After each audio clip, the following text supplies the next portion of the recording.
ನಮಸ್ತೆ, ಎಸ್ಆರ್ಕಾರ್ ನ್ಯೂಸ್ ವಾಹಿನಿಗೆ ಸ್ವಾಗತ.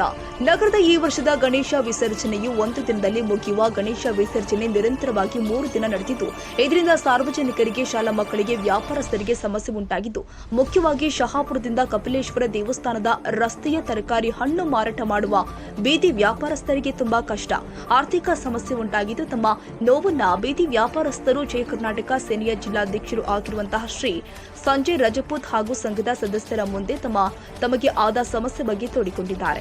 ಆದ್ದರಿಂದ ಜಯ ಕರ್ನಾಟಕ ಸೇನೆಯ ಸಂಘಟನೆಯ ವತಿಯಿಂದ ಜಿಲ್ಲಾಧಿಕಾರಿಯವರಿಗೆ ಮನವಿ ಮುಖಾಂತರ ಮುಂದೆ ಈ ತರ ಸಮಸ್ಯೆ ಪುನಃ ಉಂಟಾಗಬಾರದು ಎಂದು ಕೇವಲ ಮೇಲಾಧಿಕಾರಿಗಳು, ಅದು ಮಹಾನಗರ ಪಾಲಿಕೆ ಇಲಾಖೆ ಇರಬಹುದು, ಬೇರೆ ಯಾವುದೇ ಇಲಾಖೆ ಇರಬಹುದು, ಡಿ ಗ್ರೂಪ್ ನೌಕರರ ಮೇಲೆ ವಿಸರ್ಜನೆ ನಿರ್ವಹಣೆ ಇವರ ಹೆಗಲ ಮೇಲೆ ಹೊರಿಸಿ ಮುಂಜಾಗ್ರತಾ ಕ್ರಮ ಬಹುಶಃ ಸರಿಯಾಗಿ ತೆಗೆದುಕೊಳ್ಳದ ಕಾರಣ ಈ ಸಮಸ್ಯೆ ಉಂಟಾಗಿದ್ದು, ಮುಂದೆ ಬರುವ ವರ್ಷದಲ್ಲಿ ಇದೇ ಸಮಸ್ಯೆ ಪುನಃ ಆಗಬಾರದು ಅಂತ ಜಿಲ್ಲಾಧಿಕಾರಿಗಳಿಗೆ ಸಂಘಟನೆಯ ಜಿಲ್ಲಾಧ್ಯಕ್ಷ ಶ್ರೀ ಸಂಜಯ್ ರಜಪೂತ್ ಹಾಗೂ ಪದಾಧಿಕಾರಿಗಳ ಮೂಲಕ ಮನವಿ ಮಾಡಿದರು.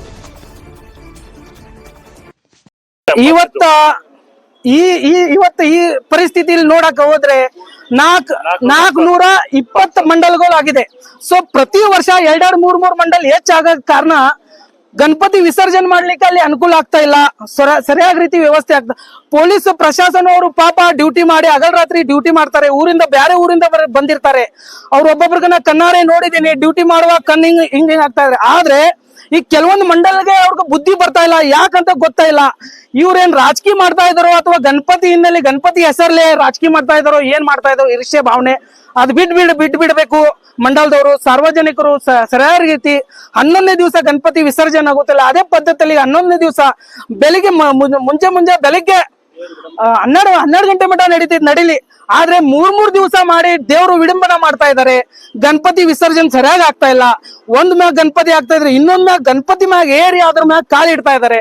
11 ದಿವಸ ಭಕ್ತಿ ಭಾವದಿಂದ ಪೂಜೆ ಮಾಡಿ 11ನೇ ದಿವಸ 13ನೇ ದಿವಸ ಗಣಪತಿ ಬಪ್ಪ ಮ್ಯಾಗೆ ಕಾಲಿಡಿ ಕುಣಿತಾರೆ. ಮತ್ತ ಅಂತದ್ರಲ್ಲಿ ನಮ್ಮ ಕಾರ್ಪೊರೇಷನ್ ಕಮಿಷನರ್ ಮೇಡಮ್ ಇವ್ರಗ ಇದು ಮಾಡೋದು ಬಿಟ್ಟು ಅವ್ರ ಜೊತೆಗೆ ಮರಾಠಿ ಹಾಡನ್ನು ಹಚ್ಚಿ ಮರಾಠಿ ಹಾಡ್ ಮ್ಯಾಗ್ ಸಾಂಗ್ ಅಲ್ಲಿ ಡಾನ್ಸ್ ಮಾಡಿದ್ದಾರೆ. ಅದು ನಾವು ಜಯ ಕರ್ನಾಟಕ ವತಿಯಿಂದ ಖಂಡಿಸ್ತೀವಿ. ಇಂಥದ್ರಲ್ಲಿ ಈ ತರ ಆಗಬಾರ್ದು. ಮತ್ತೆ ಸಾರ್ವಜನಿಕ ಪ್ರೊಸೆಷನ್ ನಲ್ಲಿ ಕೆಲವೊಂದು MA ಸಮಿತಿ ಪುಂಡಾಟಗಳು ಮರಾಠಿ ಸಾಂಗ್ ಅನ್ನು ಹಚ್ಚಿ ಡಾನ್ಸ್ ಮಾಡ್ತಾ ಇದಾರೆ. ಇಂಥ ಮರಾಠಿ ಪುಂಡಾಟಿಗ ಮ್ಯಾಗ ಕಾನೂನು ಕ್ರಮ ತಗೊಂಡು ಅವ್ರು ಗಡಿಪಾರು ಮಾಡ್ಬೇಕು.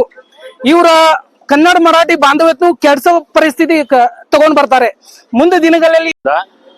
ನೋಡ್ತಾ ಇದೀನಿ 11 ದಿನ ಗಣಪತಿ ಇಟ್ಟು ಪೂಜೆ ಮಾಡಿ ಎಲ್ಲರೂ, ಮತ್ತೆ 11ನೇ ದಿನ ನಂತರ ಗಣಪತಿ ವಿಸರ್ಜನೆ ಮಾಡೋ ದಿನ ಅವರು 3 ದಿನ ಬಿಟ್ಟು ಮಾಡ್ತಾ ಇದ್ರೆ ಎಷ್ಟು ಮಂದಿಗೆ ಎಷ್ಟು ಹಾಳಾಗ್ತೈತಿ. ಬರೀ ಬೀದಿ ವ್ಯಾಪಾರ ಮಾಡೋ, ತರಕಾರಿ ವ್ಯಾಪಾರ ಮಾಡೋರಿಗೆ 2 ದಿನ ದಂಧೆ ಇಲ್ಲೇ ಕಪಿಲೇಶ್ವರ ರೋಡ್ ಅಲ್ಲಿ ತಾರ್ಸಾಗ್ತೈತಿ. ಮತ್ತೆ ಗಣಪತಿ ಹೊಂಡ ಇರೋದು 20 ಫೂಟದಲ್ಲಿ ಗಣಪತಿನ 22 ಫೂಟ್ ಗಣಪತಿ ತಂದು ಅರ್ಧ ಗಣಪತಿ ಮಲಿಸಿ ಅರ್ಧ ಗಣಪತಿ ಕಾಲಲ್ಲಿ ದೂಡಿ ಗಣಪತಿ ವಿಸರ್ಜನೆ ಮಾಡ್ತಾ ಇದಾರೆ. ಈಗ ನಾವ್ ಏನ್ ಹೇಳ್ತಾ ಇದೀವಿ ಅಂದ್ರೆ ಮನವಿ, ನೆಕ್ಸ್ಟ್ ಗಣಪತಿ ಬರೋ ಒಳಗೆ ನಮಗೆ ಕಪಿಲೇಶ್ವರ ಹೊಂಡ ಆಗ್ಲಿ ಬೇರೆ ಕಡೆ ಆಗ್ಲಿ ಒಂದು 45-50 ಫೂಟ್ದ ಒಂದು ಗಣಪತಿ ಹೊಂಡ ಮಾಡಿ ಟ್ರೈನ್ ಇಂದ ಏನ್ ಗಣಪತಿ ಹೋಗ್ತದೆ ಸೀದಾ ಜಮೀನಿನ ಗಣಪತಿ ಹೋಗ್ಬೇಕು. ಅರ್ಧ ಗಣಪತಿ ಹೋಗಿ ಅರ್ಧ ಗಣಪತಿನ ಕಾಲಿಂದ ದೂಡಿ ಮಾಡಬಾರ್ದಂತ ನಾವು ಮನವಿ ಮಾಡ್ಕೊಳ್ತಾ ಇದೀವಿ. ಸೋಮಶೇಖರ ನಾಯಕ್, ಎಸ್ಆರ್ಕಾರ್ ನ್ಯೂಸ್.